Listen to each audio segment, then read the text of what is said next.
சீர்காழி அருகே வரலாற்று சிறப்புமிக்க பூம்புகாரில் காணும் பொங்கலை முன்னிட்டு வந்து குவிந்த சுற்றுலா பயணிகள். தமிழர் திருநாளாம் பொங்கல் பண்டிகை நாடு முழுவதும் சிறப்பாக கொண்டாடப்பட்டு வருகின்றது. பொங்கல், மாட்டுப் பொங்கல், காணும் பொங்கல் என 3 நாட்களாக பண்டிகை விமர்சையாக கொண்டாடப்பட்டு வரும் நிலையில், காணும் பொங்கலை முன்னிட்டு மயிலாடுதுறை மாவட்டம் சீர்காழி அருகே பூம்புகாரில் வரலாற்று சிறப்புமிக்க சிலப்பதிகார கலைக்கூடத்துடன் இணைந்த சுற்றுலா தலம் அமைக்கப்பட்டுள்ளது.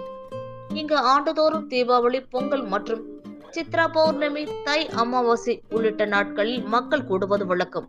அதேபோல் காணும் பொங்கலான இன்று பூம்புகார் கடற்கரையில் குடும்பத்தோடு கொண்டாட மயிலாடுதுறை மாவட்டம் மட்டுமின்றி பல்வேறு மாவட்டங்களைச் சேர்ந்த பல்லாயிரக்கணக்கான மக்கள் சுற்றுலா தளத்தில் குவிந்துள்ளனர்.